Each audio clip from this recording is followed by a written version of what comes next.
Oi gente, meu nome é Andressa e hoje é um dia que eu resolvi fazer assim um balanço, vamos dizer assim, das minhas leituras do primeiro semestre de 2022. Foram poucas leituras, né? Eu não li muita coisa, mas eu sempre acho legal fazer esse olhar, né? Porque pelo que já passou, também pensando no que vem por aí ainda, e só por isso vou fazer esse vídeo. Eu vou mostrar eu selecionei, na verdade, né, os melhores livros, as melhores leituras que eu fiz até agora e aquelas decepções. Foram poucas, mas sempre tem aqueles livrinhos que a gente espera a gente espera um monte deles, né? E eles acabam não sendo tão bons assim quanto a gente esperava. Não que eles sejam ruins, estão longe disso, mas não foram. Eu esperava mais, essa é a palavra. Então, vamos seguir assim. Eu tô testando um microfone novo, vamos ver se vai dar certo. Se der certo, esse vídeo vai pro canal, né? Mas se não der, enfim, vamos ver o que vai acontecer. Tô torcendo pra que dê certo. Mas enfim, vamos ao que interessa, né? E eu vou mostrar então aqueles livros que foram sensacionais, que eu amei e que tem grandes chances, né, de seguir ali para minhas listinhas lá no final do ano dos melhores leituras de 2022. Eu escolhi 5, mas na verdade um deles são 3 e eu vou explicar mais pra frente. Mas o primeiro livro que eu pensei, assim, que não é bem um livro, na verdade ele é uma... como é que eles chamam? Quadrinho, né? Uma história em quadrinho. Que é então Habib, do Craig Thompson. Eu mostrei pra vocês esse livro, essa HQ, lá no vídeo de conclusão. Agora eu não lembro se foi abril ou maio, tá? Mas eu terminei por esses meses aí. Eu passei muito tempo sem encostar nesse livro, porque eu tinha sentido uma certa dificuldade. Não que ela seja difícil de ler, mas ela traz algumas coisas complicadas e que merecem, né, aquele momento certo pra gente ler ele. Foi o que aconteceu. Dei um tempinho, voltei então, ali entre abril e maio, e consegui então concluir esse livro, essa HQ, e eu fiquei apaixonada. Não só pelos traços, pela arte aqui, né, dos quadrinhos, mas também pela história que é contada, pelas múltiplas histórias que são contadas, porque muitas... não é só a história da Dodola e do Zan, mas também é sobre outras histórias que eles mesmos vão contar aqui ao longo do livro. Então, sensacional, é muito rico, assim, de histórias e de fatos dessa cultura, assim, né, árabe, que eu fiquei apaixonada e, assim, foi realmente uma das melhores leituras do primeiro semestre.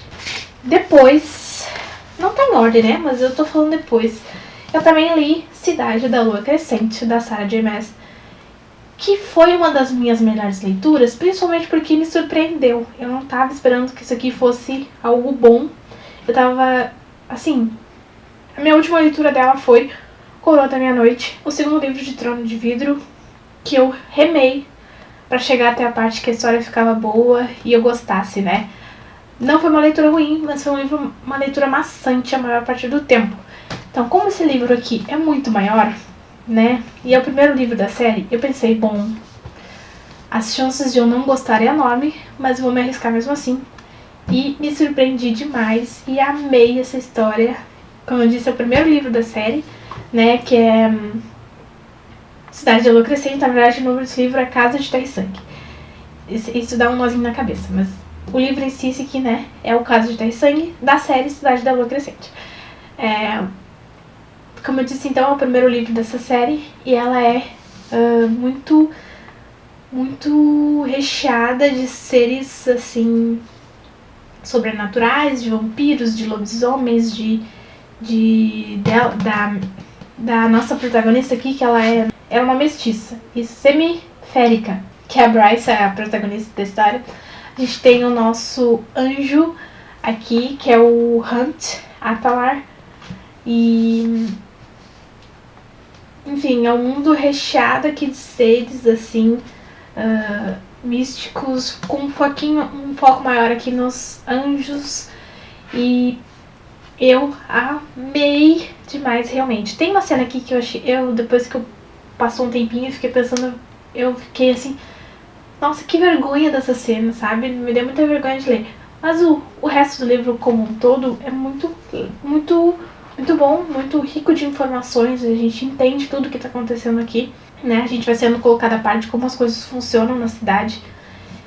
E é simplesmente sensacional. Eu amei realmente esse livro pela primeira vez. Eu amei um livro da Sarah do início ao fim. E isso é um grande feito. Por isso que ele tá aqui no vídeo. Nesse vídeo e nas melhores leituras e não nas piores. Eu também me apaixonei por mais um livro que eu demorei pra terminar a leitura. Eu tinha começado, acho que ano passado até. E aí terminei esse ano e fiquei assim, sabe por que eu não li isso aqui antes? Que foi Escola de Contos Eróticos para Viúvas, da Bali Kaur. E eu nunca vou saber dizer o nome dela. Eu sempre esqueço de colocar ali no Google pra descobrir, né? Mas enfim.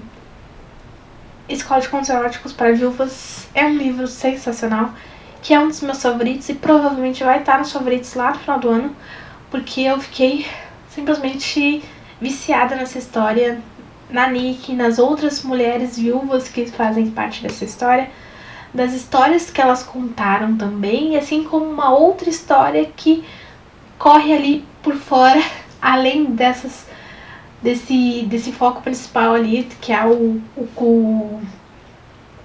essa turma ali de mulheres que estão contando suas histórias criadas por elas, né?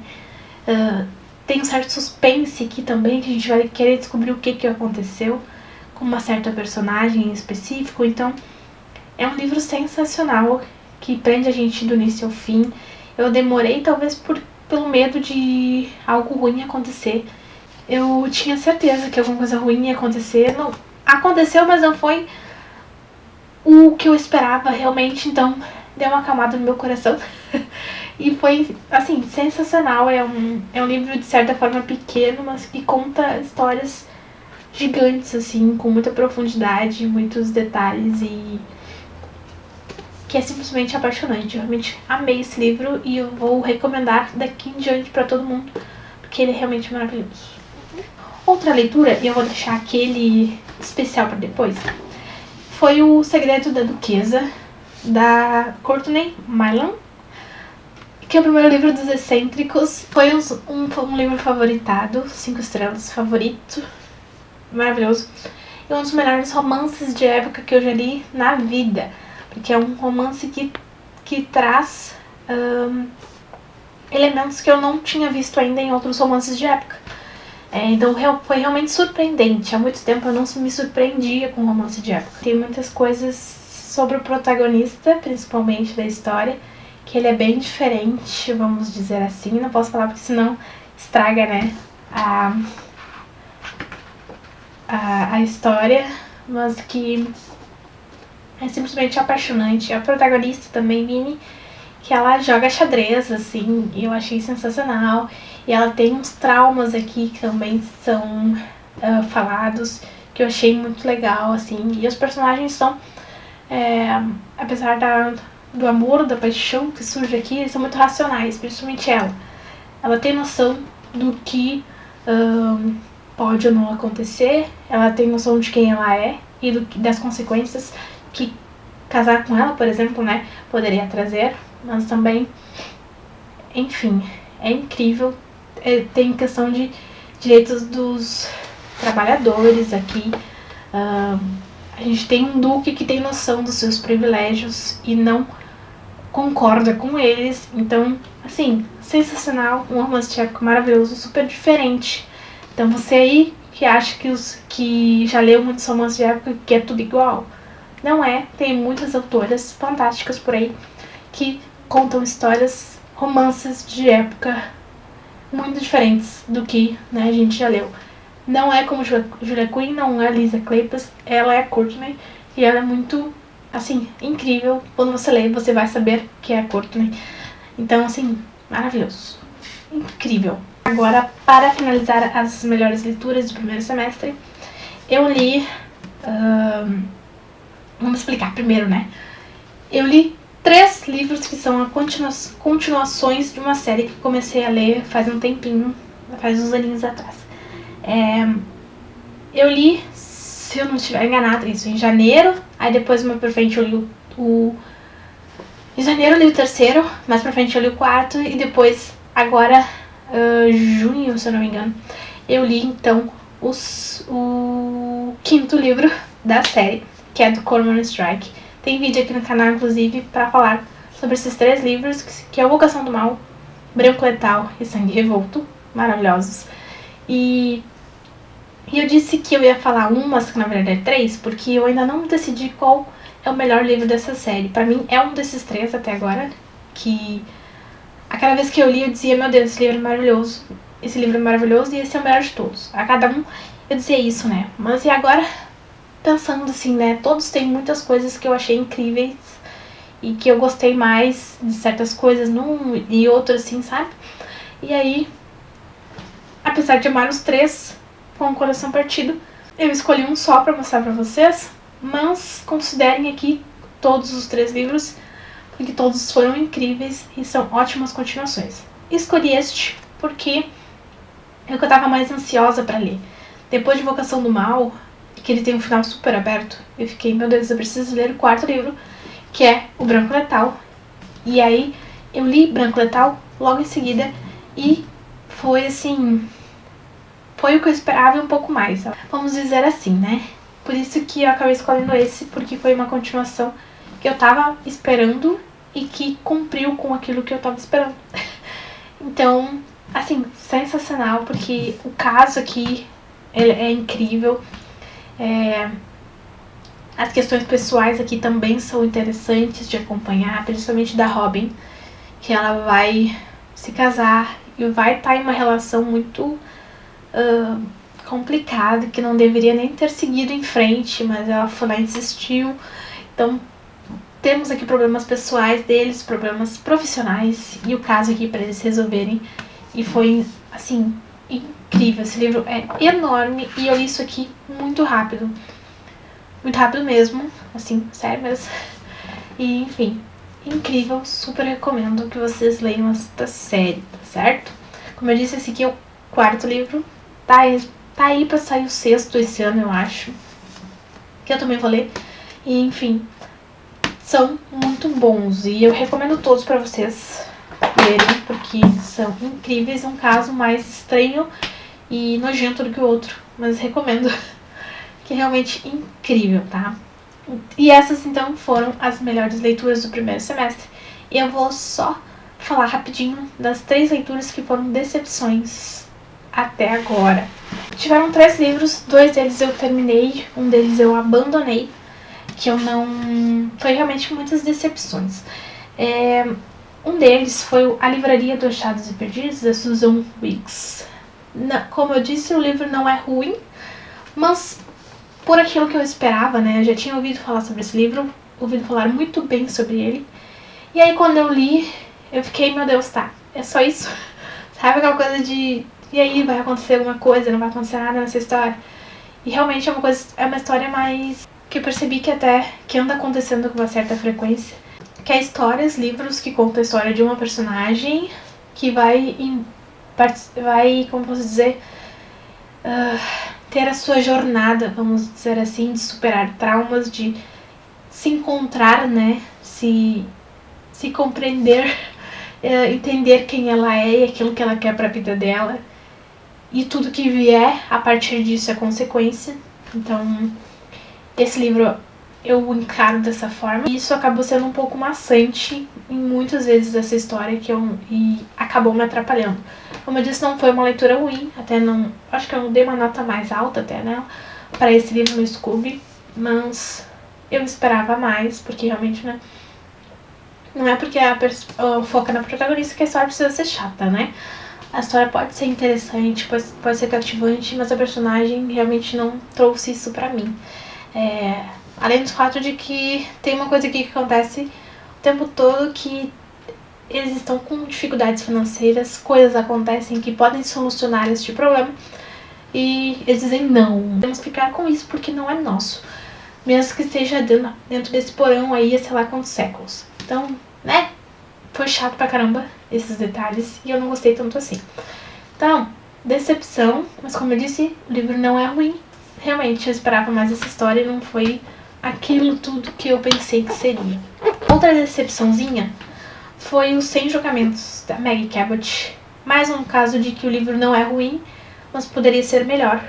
E aqui os personagens têm 20 e poucos anos e parece-se que eles têm muito menos. Eu já li A Mediadora, da autora, e uma outra série que eu tenho que terminar, inclusive, uma trilogia que é Abandono, da autora, que os personagens são jovens mesmo, adolescentes ali, fim da adolescência. Então, quando eu comecei a ler esse livro, até eu pensei que seria, poxa vida, né? Mais um livro jovem, tá tudo certo. Mas aí quando eu vi que eles tinham mais 20 e poucos aninhos ali, eu fiquei, nossa, né? Foi uma surpresa não muito agradável, mas como um todo a história é meio assim, sabe? Aquele livro ok, mas eu esperava mais. Porque eu amei A Mediadora e tô gostando bastante dessa outra trilogia que eu tô lendo. E tava esperando que esse aqui também fosse ser incrível, mas não foi. E talvez seja... Talvez não, né? Foi uma questão de eu aqui estar esperando mais do que... Bom, ela não prometeu nada. Mas, né? Tava esperando mais do que a própria sinopse me sugeria. Então, tivemos esse probleminha, mas como eu disse, o livro não é ruim. Só poderia ser melhor, na minha opinião. E aí, o último livro, que é uma decepção tão decepcionante que eu abandonei, que foi o Rainha do Ar e da Escuridão, o terceiro livro de Artifícios das Trevas, da Cassandra Clare. Eu amo tudo que essa mulher escreve. Eu devorei Instrumentos Mortais, eu devorei Artifícios é esse. As Peças Infernais, e estava indo mais ou menos bem em Artifícios até chegar neste livro aqui, que pra mim estava um porre completo, muito chato. Realmente foi muito chato essa história. Eu não gostei de jeito nenhum desse livro. Eu parei o livro ali no capítulo 10, página 160. Eu me arrastei até essa página porque eu realmente não estava gostando. Eu não gosto dos protagonistas, do protagonista, que é o Julian. Eu não gosto dos irmãos dele, dos Blackthorn. Não gosto. Eu só gosto, na verdade, vamos sendo sincera, dessa trilogia, falando como um todo, eu só gostei da Emma, da Cristina, que é a melhor amiga dela, e, claro, dos personagens de Instrumentos Mortais e de peças que vão aparecer aqui. Então, percebi na página 160 de Rainha do Ar da Escuridão que esse livro não está funcionando pra mim. Pensei que poderia ser uma questão de, né, de cansaço, de já ter lido 2 séries dela, mas não, eu acho que não é isso. Eu acho que é realmente uma história que tem muita enrolação, que fica toda hora pulando de personagem em personagem. Tá na Emma, de repente tá lá na Diana, que é tipo uma orientadora ali deles ali, né, do Instituto de Los Angeles. E aí de repente pula lá pra um irmão Blackthorn, depois tá pulando pra outro, e assim a gente vai indo e não dá tempo de me apegar aos personagens. E conta muita coisa que não tem importância, pelo menos pra mim não teve importância nenhuma. O livro 2 já foi bastante, esse aqui é mais ainda, então. Ainda tem enrolação também lá do Mark, que é o irmão meio fada, do Julian, que é chato pra caramba. E assim, que ele não sabe o que ele quer da vida. E, sinceramente, não funcionou. Claro que, né, talvez mais pra frente eu dê uma segunda chance pra esse livro, a partir de onde eu parei. Se eu começar de novo não vai dar certo. E vamos ver, né, esperar aí uns aninhos pra voltar pra esse livro, pra terminar. Pra ver o que acontece, mas realmente não funcionou pra mim. Uma pena, porque eu amo tudo. Como eu disse, eu realmente amei tudo que eu já li da Cassandra até agora. E não é porque se não funcionou que eu vou parar de ler os livros dela, né? Eu vou ver se eu leio Corrente de Ouro, que é aquele das Últimas Horas, ou a trilogia do do Alec e do Magnus. Que Magnus, né, maravilhoso, perfeito em todas as histórias que ele aparece na Cassandra. Então, vamos tentar outras coisas, personagens que eu já conheço e que eu amo, pra ver se tá certo. Porque esse aqui realmente não deu. O que é uma pena. E é isto. Essas foram as considerações do primeiro semestre. Um abandonado, 2 livros meio decepcionantes e 5 que na verdade são 7 que são maravilhosos e que, apesar de eu ter lido pouca coisa, me mostra que eu li coisas boas até, né? Não foram coisas ruins. Então tá ótimo. Agora vamos ver o que vai acontecer nesse segundo semestre. Espero que eu leia outras coisas incríveis, me recupere de Cassandra. E quem sabe, né? Vamos ver o que vem por aí. Tenho a minha meta de 10 livros para ler em 2022 para terminar. Que eu li só 2 ou 3 livros. Eu tenho que reunir eles para ver se eu consigo dar uma acelerada nas coisas e alcançar minha meta, né? Que são 50 livros para ler, né? Esse ano. De novo, quero passar de 50, mas vamos ver. Até agora, quando eu gravei esse vídeo, eu li 50. Eu li 35. Então, estamos chegando. E é isto. Deixe aqui nos comentários se vocês já leram alguns desses livros, quais foram os favoritos de vocês do primeiro semestre, o que vocês estão esperando concluir, ler aí pro resto do ano que tá chegando por aí, né? Natal tá quase aí. Então é isso. E compartilhe aqui comigo as leituras de vocês. E não deixem de curtir esse vídeo, de compartilharem com os amigos de vocês e de se inscreverem no canal, que a gente tá crescendo devagarinho, mas tá certo? Um beijo pra vocês e até mais.